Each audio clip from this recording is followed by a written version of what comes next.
ഇവിടെ ആരുമില്ലേ? എപ്പ വന്നാലും ഇങ്ങനെ തന്നെ കാലിയായി കിടക്കുന്നതാണ്. ഈ വരവിനെങ്കിൽ ഈ മാവ് ഒന്ന് കബൂലായി കിട്ടിയാ മതി. ഇതുകൊണ്ടേ ഞാൻ പോവും.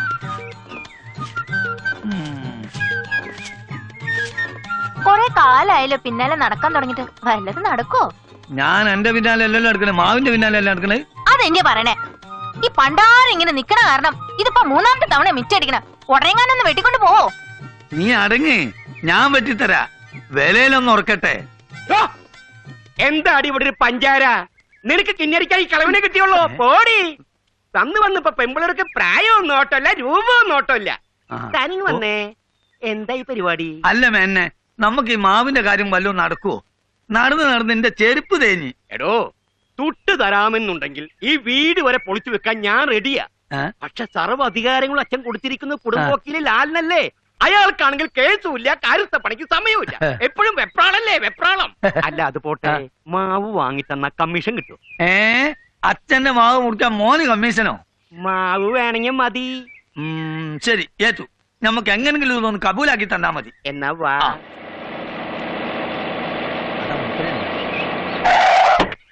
മാവിന്റെ കാര്യം അങ്ങോട്ട് വാണ് വിട്ടതുപോലെ പായുന്നേ. മുത്തശ്ശനെ കണ്ടൊരു ഹാപ്പി ന്യൂസ് പറയാനുണ്ട്. അപ്പൊ നമ്മളെ മാവ് ചത്തിട്ട് പോരെ. ഇപ്പൊ എനിക്ക് സമയമില്ല. ചാവാനോ? അല്ല, തന്റെ കാര്യം നോക്കാൻ എനിക്ക് സമയമില്ല. താൻ പോയിട്ട് പിന്നെ വാ. വലട്ടമ്മ. എന്നാ പോയപ്പോ കെട്ടിയോ രാവിലെ കട്ടിലേന്ന് പൊങ്ങിയോ ഇടത്തി? രാവിലെ എങ്ങോട്ടോ പോവാൻ ഒരുങ്ങ. ടൗൺ വരെ ഒന്ന് പോവാമെന്ന് വിചാരിച്ചതാ. എന്തിന്? ചുമ്മാ. എന്താണ് വക്കീലെ? വേണമെങ്കിൽ ഒരു വാർത്ത വന്ന് കേട്ടോളൂ. എന്ത് വാർത്ത? ഒരു കൗതുക വാർത്ത.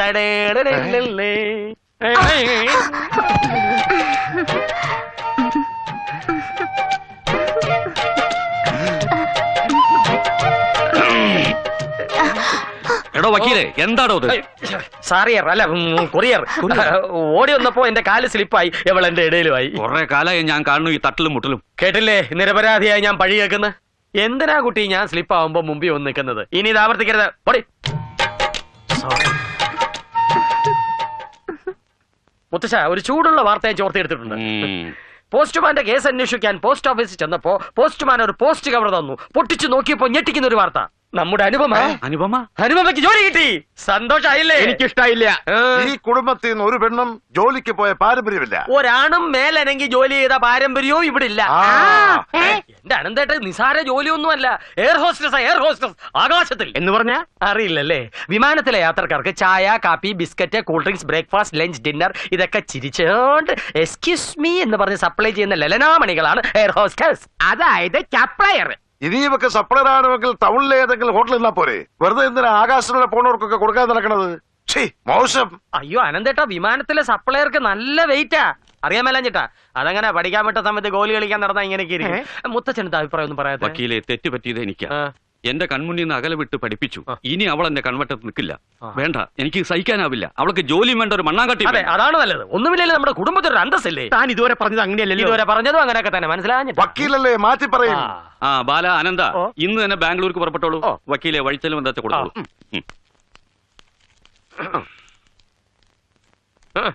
ഇത്രേ ഉള്ളൂ. തിരിച്ചു വരുമ്പോ കണക്ക് തരാൻ മറക്കരുത്. കള്ള കണക്കായിരിക്കരുത്. Good morning. മോളെ അനുപമ കൈ വിടും.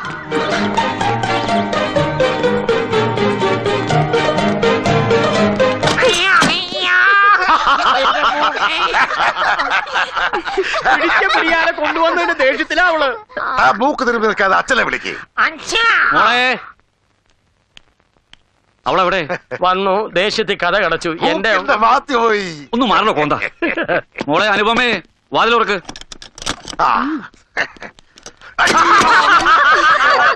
നിങ്ങളിൽ ഒരാൾക്ക് ലോട്ടറി അടിക്കാൻ പോകുന്നു. കണ്ടോ, ഞാൻ അപ്പോഴേ പറഞ്ഞല്ലേ ലോട്ടറി ടിക്കറ്റ് എടുക്കാൻ. ഓ, ആ ലോട്ടറി അല്ല, ഈ കണ്ണത്താ ദൂരം കിടക്കുന്ന സ്വത്തിന്റെ ഏക അവകാശിയായ അനുപമയെ നിങ്ങൾ രണ്ടുപേരിൽ ഒരാളുടെ മകനെ കൊണ്ട് വിവാഹം കഴിപ്പിക്കാൻ തീരുമാനിച്ചു. എന്റെ മകൻ മോഹനകൃഷ്ണൻ അവക്ക് നന്നായിട്ട് ചേരും. എന്റെ മോനെന്തൊരു കുറവ്. നിങ്ങൾ ഇങ്ങനെ കടിച്ചു കയറാൻ നിൽക്കാതെ നിങ്ങളുടെ ആമക്കളെ വിളിക്കേ. അങ്ങനെ മുത്തശ്ശന്റെ ആഗ്രഹപ്രകാരം ഞാൻ പഠിച്ച് ധാരാളം വലിയ പേഷ്യൻസ് ഉള്ള ഒരു ഡോക്ടറായി. മൃഗ ഡോക്ടർ അല്ലേ?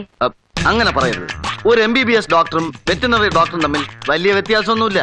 അവർ മനുഷ്യരെ ചികിത്സിക്കുന്നു, ഞങ്ങൾ മൃഗങ്ങളെ ചികിത്സിക്കുന്നു. അപ്പോ മൃഗങ്ങളുമായിട്ടാണല്ലേ കൂടുതൽ സമ്പർക്കം? അതെ. കണ്ടാലറിയാം. എനിക്ക് കാര്യം പറ. അനുപമ കുറച്ചുകൂടി സോഫ്റ്റ് ആയാലേ ഞാൻ പറയൂ. ശരി, പറയണം. അത് മുത്തച്ഛൻ ഇനി ഒരാഗ്രഹം കൂടി ബാക്കിയുണ്ടെന്ന് പറഞ്ഞു. അതും കൂടി എനിക്ക് നിറവേറ്റണം. ചെറുപ്പം മുതൽ ഒന്നിച്ച് കളിച്ചു വളർന്നവരാണല്ലോ നമ്മൾ. ഓമനക്കുട്ടനുണ്ടായിരുന്നല്ലോ നമ്മുടെ കൂടെ കളിക്കാൻ. അവന് കളിക്കാൻ വല്ല അറിയോ? അനുപമയ്ക്ക് എന്റെ കൂടെ കളിക്കാനായിരുന്നു കൂടുതൽ ഇഷ്ടം. ഓർക്കാഞ്ഞിട്ടാ. ഇപ്പോൾ എന്റെ സ്വപ്നത്തിൽ മുഴുവൻ അനുപമയാണ്. നമ്മുടെ കല്യാണം, ഹണിമൂണിന് പ്രകൃതി രമണീയമായ ഒരു ബെസ്റ്റ് പ്ലേസ് ഞാൻ സജസ്റ്റ് ചെയ്യട്ടെ. ഭൂതത്താങ്കെട്ട്.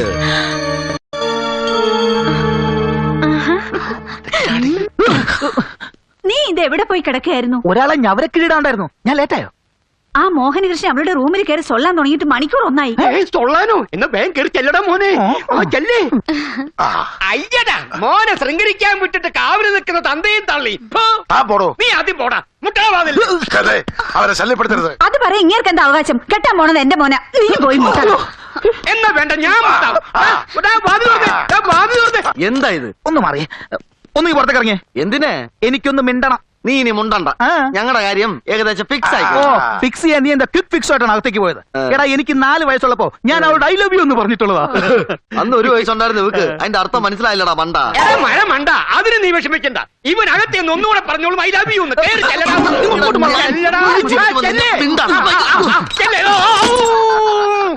ഈ കടകൻ ആര് തൊട്ടാലും പോക്കിടിക്കും. ഒരു പശുത്തൊഴുത്തിന്റെ മണം. അല്ല, പറഞ്ഞിട്ട് കാര്യമില്ല. ഈ എരുമച്ചാണവും മൂത്രം കൂടെ മിക്സ് ചെയ്ത് നാട്ടുമായിരിക്കും മൃഗ ഡോക്ടർമാർക്ക്. ഓമനക്കുട്ടൻ വന്നു കയറിയപ്പോ ഒരു കഷായത്തിന്റെ സ്മെല്ലാണല്ലോ വരുന്നത്. ഇത് ആയുർവേദ സോപ്പിട്ട് കുളിച്ചാൽ പൊയ്ക്കോളും. എങ്കി വേഗം കുളിക്കേ. അയ്യോ, അതിനൊന്നും ഇപ്പൊ സമയമില്ല. ഒരുപാട് പേഷ്യൻസോട് വെയിറ്റ് ചെയ്യല്ലേ. എന്നാ വേഗം ചെല്ലാൻ നോക്ക്. പേഷ്യൻസിനേക്കാളും എനിക്ക് വലുത് എന്റെ കുറുന്തോട്ടിയാ. കുറുന്തോട്ടിയോ? അനുപമയെ ഞാൻ അങ്ങനെ വിളിക്കും. ധാരാളം ഔഷധ ഗുണമുള്ള സാധനമാണ് കുറുന്തോട്ടി. എന്നെ വേണമെങ്കിൽ കറുക പുല്ലേന്നോ തഴുത ആമയെന്നോ ശതാവരി കിഴങ്ങേന്നോ വിളിച്ചോളൂ. എങ്കിൽ ഞാനേ കിഴങ്ങൻ എന്ന് വിളിക്കാം. വിളിച്ചോളൂ. അതിന്റെ കൂടെ കുറച്ച് മധുരം കൂടി ചേർത്ത് മധുരക്കിഴങ്ങാന്ന് വിളിച്ചൂടെ? ഞാനൊരു തികഞ്ഞ ഈശ്വര വിശ്വാസിയാ. എന്റെ കുറുന്തോട്ടിയെ സ്വന്തമായി കിട്ടാനായി കല്യാണത്തിന്റെ അന്ന് തല മുണ്ടനം ചെയ്യാമെന്ന് വരെ നേർച്ച നേർന്നിട്ടുള്ളതാണ് ഞാൻ. എങ്കിൽ നല്ല ഭംഗിയായിരിക്കും. Thank you. വിവാഹത്തെക്കുറിച്ച് എനിക്ക് ഒരുപാട് സങ്കല്പങ്ങളാ. കല്യാണം കഴിഞ്ഞ് ഒരു നീണ്ട തീർത്ഥാടനം, പഴനിയിൽ ഒരു കാവടി തുള്ളൽ, ഹരഹരോ ഹരഹര ഹരഹരോ ഹരഹര ഹരഹരോ ഹര, രാമേശത്ത് ഒരു ശയന പ്രദക്ഷിണം, കത്തി ജ്വലിക്കുന്ന തീക്കുണ്ടത്തിലൂടെ ഒരാഴിയാട്ടം. എല്ലാം നമ്മൾ ഒരുമിച്ച. ഇതാ എന്റെ കഠിന നേർച്ച. സന്തോഷായില്ല എന്റെ കുറുന്തോട്ടിക്ക്? ഞാൻ ഈ കേട്ടത് സത്യമാണോ മോളെ? മൗനം സമ്മതമാണെന്നാണ് ചൊല്ല്. എങ്കിൽ പറ. ഭയപ്പെടാതെ തുറന്നു പറയൂ പെൺകുട്ടി, നമുക്ക് ആലോചിക്കാം. ആലോചിക്കാനൊന്നുമില്ല. മോഹനിഷ്ടം ഒരുപാട് ആഗ്രഹിച്ചതാ. ആ ആഗ്രഹം മോഹനകൃഷ്ണന്റെ മനസ്സിലായി നടക്കും. എന്റെ മോനെ കെട്ടാൻ പോകുന്ന പൂരം നാട്ടിൽ മുഴുവൻ പാട്ടാ. പാട്ടും പാട് നടന്ന ചേട്ടനല്ലേ? എന്താണ് വാൽമേനം പാട്ട് പാടാനും തുടങ്ങിയോ? ഏതാണ് അപ്പൊ രാഗം? രാഗമല്ല, ഇതൊരു തരം രോഗമാ. നിങ്ങൾ എല്ലാരും കൂടി ഇങ്ങനെ സന്തോഷമായിട്ടിരിക്കുമ്പോ വന്നാലേ നമ്മളെ കാര്യം നടക്കുള്ളൂ. ഞാനൊന്ന് തീരുമാനിച്ച് 1000 രൂപ കയറ്റി തരാന്ന്. താടി കത്തിക്കൊണ്ടിരിക്കുമ്പോഴാണോ ബീഡി കത്തിക്കുന്ന ബ്രോക്കറെ? വീടി എത്തിക്കുന്ന കാര്യമല്ലാന്ന്, മാവ് വെട്ടുന്ന കാര്യ പറഞ്ഞേ. തനിക്ക് തരാൻ ഇവിടെ മാങ്ങയില്ല തേങ്ങയില്ല, പോടോ. അപ്പളേ നമ്മൾ പിന്നെ വരാം. എന്ത് വേണമെങ്കിലും ചെയ്തോ, ഒന്നിനും എന്റെ സഹകരണം ഉണ്ടാവില്ല. എങ്കിലിത് മംഗളകരമായിട്ട് നടക്കും. നീ വാടാ.